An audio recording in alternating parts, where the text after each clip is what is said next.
Hi everyone, welcome back to my channel.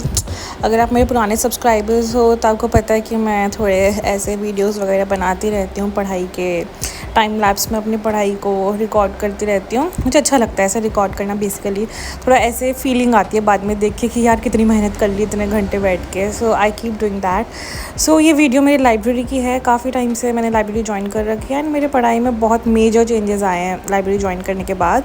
बहुत अच्छी continuity बनती है एंड काफ़ी ज़्यादा एफ़र्ट्स नहीं लगाने पड़ते कंसंट्रेट करने के लिए, बिकॉज़ जब आप घर पे होते हो तो कंसंट्रेशन के एफ़र्ट्स बहुत ज़्यादा लगते हैं। Because either you talk to somebody at home या फिर आप किसी ना किसी चीज़ में इंडल्ज हो जाते हो जिसमें सब लोग इंडल्ज हुए हुए होते हैं। कुछ ना कुछ डिस्ट्रैक्शन चलता रहता है घर पे, बट लाइब्रेरी में क्या है ना, कोई डिस्ट्रैक्शन नहीं है। तो बेसिकली लाइब्रेरी ज्वाइन करने के बाद काफ़ी ज़्यादा अच्छा आउटपुट मिलने लग गया मुझे एंड कुछ आवर्स भी काफ़ी बढ़ गए मेरे। मतलब कि पहले ऐसा होता था कि अगर एक दिन में 8-9 आवर्स कर रही हूँ तो नेक्स्ट डे 4-5 आवर्स हो रहे हैं। एक दिन 12 घंटे हो रहे हैं तो नेक्स्ट डे एकदम ही 4 घंटे हो रहे हैं। तो ऐसे बहुत ज़्यादा चेंजेस रहते थे स्टडी आवर्स में। बट जब से मैंने लाइब्रेरी ज्वाइन की है तो स्टडी आवर्स भी थोड़े एवरेज 9-10 का बन रहा है। मतलब कि ऐसा नहीं होता कि बहुत ज़्यादा फ्लक्चुएशन आ रहे हैं कि कभी बहुत ज़्यादा कभी बहुत कम, जो कि घर पे होता था। लाइब्रेरी में ये नहीं हो रहा है मेरे साथ, तो काफ़ी फ़ायदा हो रहा है लाइब्रेरी ज्वाइन करने का। सेकंड चीज़, मैं ना अपने जैसे टाइम टेबल वगैरह बनाती रहती हूँ लाइब्रेरी में, तो मैं मंथली एक टाइम टेबल बनाती हूँ, जैसे आपने वीडियो की स्टार्टिंग में देखा होगा। एंड उसको सामने लगा के एंड उसके accordingly I go through the month. तो अभी फ़िलहाल मैं लक्ष्मीकांत कर रही हूँ। 3-4 दिन का टारगेट है अभी लक्ष्मीकांत का पूरा करने का। मतलब बेसिकली टारगेट तो 5 दिन का था, बट अब 3-4 दिन ही बचे हैं, हो जाएगी अब पूरी। सो या प्रिपरेशन अच्छी चल रही है। If you are also preparing please let me know आप लोगों की कैसी चल रही है प्रिपरेशन। मेरी काफ़ी सही चल रही है अभी। ओ सॉरी, ये नहीं बोलना चाहिए। ओवर कॉन्फिडेंट साउंड कर रहा है। ओके, बहुत सही नहीं चल रही है बट चल रही है यार, ओके चल रही है, ठीक चल रही है। मतलब बहुत ज़्यादा इंप्रूवमेंट की ज़रूरत है। मुझे थोड़े और रेगुलरली टेस्ट देने चाहिए एंड थोड़ा और रेगुलरली रिविज़न करना चाहिए। बेसिकली मेरा रिविज़न अभी सिर्फ एक बार हुआ है, तो अभी प्लान ये है कि एटलीस्ट 2 बार मिनिमम रिवीजन हो जाए, 2 बार। एंड टेस्ट में ज़्यादा दे पाऊँ। एंड टेस्ट देने में भी अभी मुझे ऐसा लग रहा है कि पिछले साल मैंने नहीं दिए थे, तो अब मुझे लग रहा है कि यार कितना ज़्यादा ज़रूरी है टेस्ट देना। पिछली बार मतलब कम दिए थे, इतने नहीं दिए थे मैंने जितने देने चाहिए। तो पिछली बार मैंने जितने टेस्ट टोटल में दिए थे ना, उतने मैं ऑलरेडी दे चुकी हूँ, उससे ज़्यादा ही दे चुकी हूँ। एंड अभी भी मेरे पास 2.5 मंथ्स रहते हैं। सो पिछली बार से मेरा कंपैरिजन चलता रहता है कि मैं पिछली बार क्या किया था क्या नहीं किया था, उसके हिसाब से तो सही जा रहा है। सो अभी मैंने रिसेंटली इकोनॉमिक्स भी ख़त्म करी थी।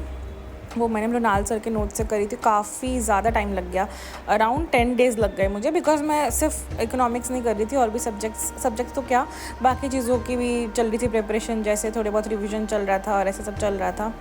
तो इकोनॉमिक्स में बहुत टाइम लग गया यार। मुझे ऐसा लग रहा है कि मैंने ये तो नहीं कर दिया, गलत सोर्स तो नहीं उठा लिया, क्योंकि मैं पिछली बार से काफ़ी टाइम से मृणाल सर का ही कर रही हूँ। तो मेरे को इस बार भी यही था कि यार हर बार मृणाल सर का ही करती हूँ, तो इस बार मैं मृणाल सर से ही करना चाहिए। बट मेरे को यार इस बार मैं शायद सीरियस ज़्यादा हूँ एग्ज़ाम को लेके, तो इस बार मेरे को बड़ी चिंता हुई कि यार ऐसे 10 दिन अगर लग जाएंगे एक बुक को करने में तो क्या ही बनेगा, क्योंकि उसके ना पेजेस भी शायद 1200 के अराउंड हो गए हैं। एंड एवरेज आप 100 से 120 पेजेस कर पाते हो इकोनॉमिक्स के, बिकॉज आप लक्ष्मीकांत के चलो ठीक है ज़्यादा पेजेस कर लोगे एक दिन में, बट इकोनॉमिक्स थोड़ा सब्जेक्ट ऐसा है कि 100 से 120 पेजेस आप कर पाते हो। फिर उसके बाद आप पूरे दिन वो ही नहीं पढ़ सकते, थोड़ा आप इधर उधर और भी देखते हो करंट अफेयर्स वगैरह, ये तो बहुत ज़्यादा बोरियत सी हो जाती है। तो फिर ऐसे करके मेरे को 10 दिन लग गए इकोनॉमिक्स में। मुझे लगा कि यार विवेक सिंह की कर लेती मैं बुक, तो वो छोटी थी, आई थिंक इतनी ज़्यादा बड़ी नहीं थी। बट चलो अब मैंने पंगा लिया है इकोनॉमिक्स इससे करने का।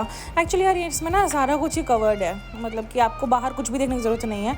अभी sir I think current affairs का भी निकाल देंगे कुछ हैंडआउट्स, तो अच्छा अगर आपको चाहिए तो सर के मिल जाते हैं हैंडआउट्स से। जो सर के हैंडआउट्स होते हैं वो खरीदने की ज़रूरत नहीं है, आप PDF वगैरह डाउनलोड कर सकते हो, वहाँ से आपको हैंडआउट मिल जाएंगे। बाकी एनवायरनमेंट के तो मेरे खुद के नोट्स बने हुए थे, जो मैंने सुदर्शन सर की क्लास लेके बनाए थे, आई थिंक 2 साल पुराने नोट्स है, तो वही मेरे काम आ रहे हैं। बस मैंने इस बारी सर का वापस थोड़े वीडियोस वगैरह देख लिए अपडेटेड, ताकि कुछ ऐसे अपडेट करना हो उस नोट्स में तो वो कर लूँ। तो एनवायरनमेंट भी डन है फ़िलहाल। सी सेट में बड़ा पंगा हो रहा है, बिल्कुल मन नहीं होता करने का, बट करना पड़ता है बिकॉज मजबूरी है। बिकॉज अगर सी सेट नहीं हुआ तो एग्ज़ाम तो क्लियर होने से रहा। सो मरते मरते कैसे कैसे रोते रोते कुछ ना कुछ करके मैं सी सेट करती रहती हूँ। अभी इस वीडियो में भी मैं सी सेट ही कर रही हूँ। वाई गॉड यार, सी सेट नहीं होता ना तो ज़िंदगी थोड़ी और ईजी हो जाती। आई मीन UPSC देना थोड़ा ईजी हो जाता। मैं तो यही सोच रही थी कि UPSC में इतना मैथ्स नहीं है, तो ठीक है भाई कर लेंगे, बट अब इसमें मैथ्स को भी इतना इंपॉर्टेंस देने लग गए हैं ये लोग कि करनी पड़ रही है। मतलब पहली बार मैं CSET की मैथ्स कर रही हूँ इस साल। मैं नहीं करती और जैसे नॉर्मली मैं सिर्फ रीजनिंग और इंग्लिश के भरोसे रहती हूँ। तो इस बार मैंने सोचा कि I don't have to leave any stone unturned, so let's put all of the efforts, let's put in all the efforts. तो इसलिए अभी मैंने मैथ्स भी शुरू करी है। बाकी जो मेरी कमियाँ थी पहले वो मैं पूरी करने की कोशिश कर रही हूँ। मैं सबसे बड़ी कमी रहती थी रिवीजन की। मेरे को पिछले साल पेपर देख के यही लगा कि पढ़ा सब रखा है, मतलब पढ़ सब रखा है, बट ना एग्जैक्ट आंसर ऐसे याद नहीं आ रहा है। तो इस बार ही मेरी पूरी कोशिश है कि यार पिछले साल वाली कमियाँ पूरी करूँ, रिविज़न करूँ, ताकि याद आए मुझे सारी चीज़ें। एग्ज़ाम हॉल में भी टेस्ट दे के वो कमियाँ शायद पूरी हो जाएगी एंड रिविज़न से भी शायद फ़ायदा हो जाएगा। अभी इस वीडियो में ऐसा दिख रहा है कि पूरी लाइब्रेरी खाली हो चुकी है, जो कि हर रात को हो जाती है। पता है, मैं अकेली पढ़ रही होती हूँ रात को। लड़कियां तो ऑलमोस्ट सब जा चुकी होती है एंड थोड़े बहुत लड़के होते हैं शायद।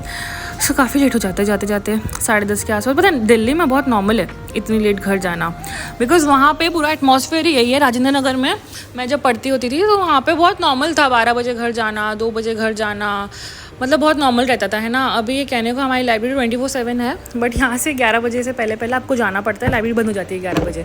तो अभी यहाँ पे जहाँ मैं पढ़ रही हूँ 24/7 का मतलब ये है कि रात के 11 बजे आपकी लाइब्रेरी बंद हो जाएगी और सुबह 7 बजे के अराउंड खुलेगी, 6 या 7 बजे। तो ये 24/7 वाली नहीं है। सो यहाँ पे तो पंगा हो जाता है, अगर ज़्यादा लेट तक हम बाहर रहते हैं तो घर से फ़ोन आ जाते हैं कि घर आ जाओ, 10 बज गई है। तो 10 साढ़े 10 तक मैं खींच लेती हूँ यहाँ पे, उसके बाद मुझे घर जाना पड़ता है।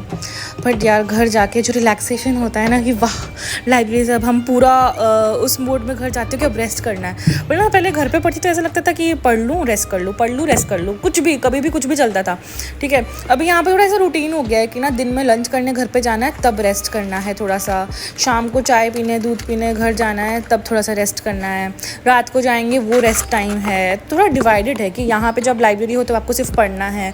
तो इस रीज़न से आई थिंक थोड़ा डिसिप्लिन ज़्यादा आ गया है यहाँ पे रहने से। एंड मुझे लगता है मेरी ईटिंग हैबिट्स में भी इम्प्रूवमेंट है।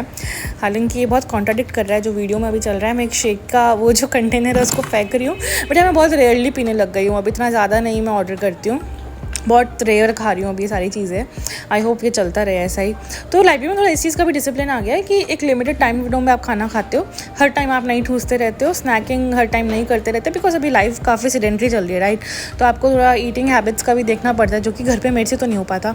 बहुत ज़्यादा चीज़ें इधर उधर खाती रहती थी घर पर, बिकॉज अवेलेबल थी चीज़ें, है ना, आप कहीं से भी कुछ भी ले सकते हो। अभी लाइब्रेरी में बार बार इतना खाओगे तो थोड़ा शर्म से भी आती है, आसपास सब पढ़ रहे होते हैं एंड आप ऐसे ठूस रहे होते हो बैठ के। तो ये मैंने शेक भी पिया था, तो मैंने एकदम रात के टाइम पिया था, जो कम लोग हो उस वक्त पिया था। Anyway, thank you for watching this vlog, bye bye.